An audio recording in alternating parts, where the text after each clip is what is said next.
In 1939, there was a girl in a story. She used a tape recorder. This girl held a cross and pointed it to the sky while praying. Something magical happened. Light appeared in the darkness. This was after a solar eclipse. People thought her prayers were answered and saw her as a savior. They gathered around her with hope, each holding a cross. Jumping ahead 10 years to 1949, we meet Sister Narcissa. She arrives at a church with her things and notices bullet marks on the building. Another nun, the head nun, takes her inside. They talk about the past when peace came after the war, and many old church members left. Now, only a few remain. Narcissa, a sister, and Mother Superior. The church has transformed into a school and hostel for poor children. Narcissa meets Mother Superior, who manages the school and hostel. She becomes part of the effort to teach and care for the children.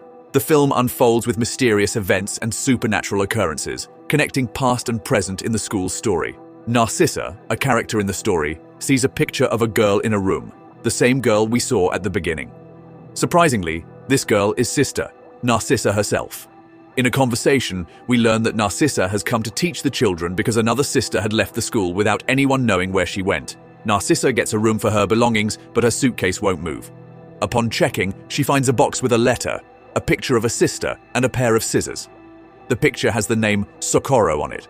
Holding Sister Socorro's picture, Narcissa mentions her name, and suddenly the chair in front of her moves and falls with a sound. Startled, she hears loud knocking on the door from outside. Despite opening the door and checking, she sees no one.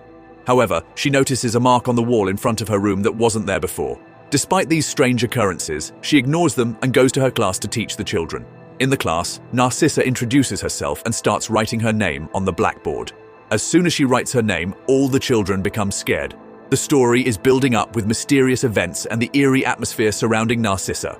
The children in Narcissa's class become uneasy, mumbling among themselves. One girl, Rosa, is so frightened that she has an accident. After the class, Narcissa approaches Rosa and asks why they were all scared when she wrote her name on the blackboard. Rosa's twin sister denies telling Narcissa anything. Later, when Narcissa returns to her room, she notices the mark on the wall has grown a bit, and someone has drawn another line at night. Despite these strange occurrences, Narcissa doesn't pay much attention. Mother Superior shows her an album with pictures of sisters and nuns who died while working there. There's a missing picture in the album, and Narcissa realizes it must be Sister Socorro, the one she found in her room. Returning to her room, Narcissa examines Sister Socorro's picture. Again, the chair moves and falls with a sound, and someone knocks on her door loudly. Although she listens carefully, she sees no one. Feeling that these events might be a mistake, Narcissa starts beating herself as a form of religious penance, believing it will wash away her sins. The story continues to build an eerie atmosphere around Narcissa and the mysterious happenings. Now, let's see what happened to all the girls who were sleeping in the next room. One girl woke up because she needed to go to the washroom. So, she asked Rosa to come with her. Rosa, despite hearing strange noises, ignored them and went to the washroom with her friend. But things got weirder there. Suddenly, the water tap opened on its own, and the whole bathtub filled up. The water started shaking violently, but then it all disappeared suddenly. Rosa discovered someone's cut hair in the bathtub and was examining it when she felt a presence. This frightened her, and she screamed loudly. Hearing her scream, the others in the room woke up. One girl claimed that someone had cut her hair while she was sleeping. There was a pair of scissors in the room, and her hair was missing. Because Rosa found the cut hair in the bathroom, everyone thought she had cut the girl's hair. Despite Rosa crying and denying it, no one believed her. The head nun punished her by locking her in a cell. The next morning, when Narcissa came to class, she noticed that Rosa wasn't there. She learned that the head nun had punished Rosa by locking her in a cell. The strange events and misunderstandings were creating a tense atmosphere in the story. When Narcissa went to Rosa's cell, Rosa told her, "Yes, I didn't do that. At that time, I saw a girl's soul in the bathroom. I didn't do it. In fact, even before you came, many people heard the sound of souls and saw them. Also, all of us children saw that mark on the wall, which was made in front of your room. When we told this to the sister whose place you took, she completed the incomplete picture by making a foot of it. She did this to convince us that there is no soul here, although the soul is here. But when that sister completed the picture, her name appeared on the blackboard. After that, she disappeared. No one knows where she has gone, whose place you've taken to teach the children." Rosa explained that the reason the children were scared when Narcissa wrote her name on the blackboard was because, according to their belief, once someone's name is written there, it means that person will either die or disappear. Later that evening, Narcissa saw another strange event. A sister in the kitchen was making a dish similar to Momo. When Narcissa asked, the sister explained that it was for the children's breakfast the next morning. The eerie events and mysterious occurrences were creating an unsettling atmosphere in the story. The story continues as Narcissa is given a momo to eat by a sister in the kitchen. She tries it, but the taste is strange. Suddenly, she starts bleeding, and it becomes clear that what she ate wasn't a momo, but human eyes. To her horror, she realizes that the eyes belong to the sister, who now appears frightening without eyes. This deeply upsets Narcissa, and as she looks ahead, she sees the eyeless sister, causing her great fear. She screams loudly and rushes to a room where she witnesses someone attempting to kill her by strangling her. The face is covered, and the pressure on her throat and body intensifies, causing severe pain. In the midst of this distress, Narcissa wakes up, relieved that it was just a bad dream. However, upon opening her eyes, she sees that the mark on the wall has grown larger, depicting a dead man with 2 hands and 1 leg. Only 1 leg remains to complete the picture. Disregarding this eerie development, Narcissa goes to teach the children again. During the class, the children become scared once more, speaking softly. Rosa is so frightened that she abruptly gets up and runs away. The unsettling events and the mysterious mark on the wall continue to add suspense and fear to the unfolding story. Narcissa faces a troubling situation when she notices Rosa's name written on the blackboard. Concerned for Rosa, Narcissa approaches her to offer comfort. Rosa, in tears, confides in Narcissa that she can now see a girl's soul everywhere. Feeling unsure of what to do, Narcissa decides to hold Rosa's hand and completes the picture on the wall by adding the last leg. She hopes that, like the previous sister, this will reassure Rosa and dispel the notion of souls. However, Rosa becomes frightened once again, claiming to see a scary woman behind Narcissa. When Narcissa turns to look, there is no one there. But when she turns back, Rosa is gone. Panicking, Narcissa, along with Rosa's twin sister, searches for her everywhere but cannot find her. Fearful, Narcissa reports Rosa's disappearance to the head nun, who responds with anger and scolds Narcissa. It seems the head nun wants to keep Narcissa in the dark about the strange occurrences in the school. In her search for Rosa, Narcissa finds herself confined to a small room, where she encounters a multitude of eyes and hands. The situation takes a terrifying turn as numerous hands emerge from behind, capturing Narcissa in a chilling moment of suspense.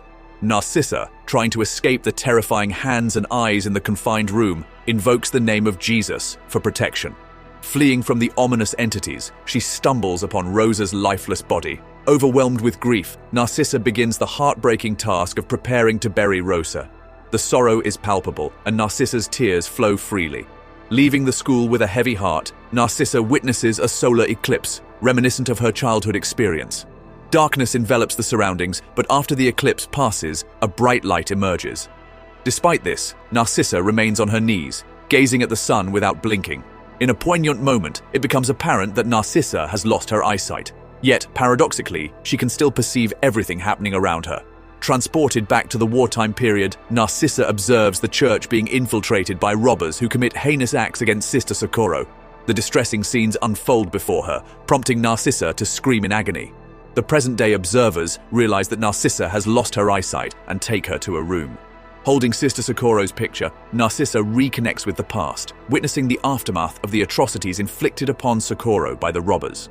She sees that Socorro's daughter is born, but to maintain the church's reputation, Mother Superior decides to keep the child inside the church and prohibits her from going outside. These memories are revealed to Narcissa. In the present, Socorro's soul appears before Narcissa.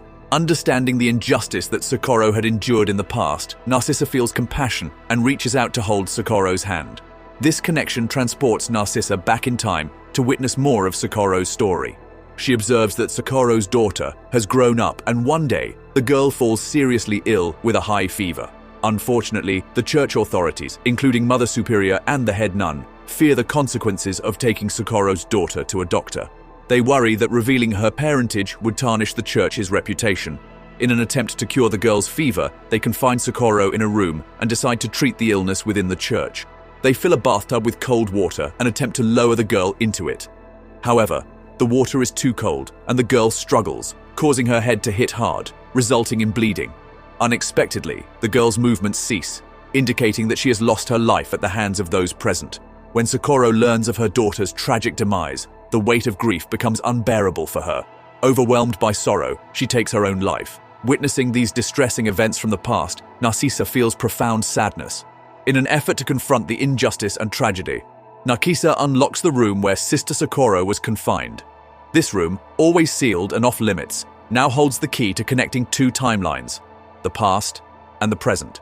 With the opening of the room, events unfold simultaneously in both timelines. In the past, Socorro's lifeless body becomes animated, while in the present, her vengeful spirit emerges to haunt those responsible for her suffering: Mother Superior, the head nun, and the other sister involved in the injustice against her child. The connection between these two timelines sets the stage for a reckoning with the past and present actions. In the past, Socorro takes revenge on those who wronged her and her daughter. She breaks the face of the head nun in a strange way, leading to her death. Simultaneously, in the present, the head nun dies as well. Socorro then confronts the Mother Superior, submerging her face in the bathtub. Just like in the past, the Mother Superior meets her demise in the present. Socorro proceeds to eliminate the third sister, ensuring that the revenge for her daughter is complete. The recurring falling of the chair in Narcissa's room was Socorro's attempt to communicate and provide a sign.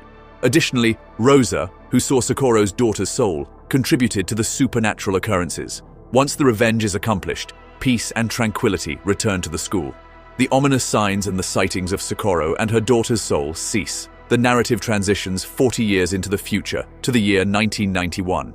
At this point, the church school has grown into a well-established institution. New students enroll to study, and Narcissa, now elderly, continues to teach the children. This marks the conclusion of the film, portraying the school's transformation and the resolution of the haunting events from the past. Thanks for watching, please like the video, and don't forget to hit that subscribe button, and we'll see you in the next video. Now goodbye.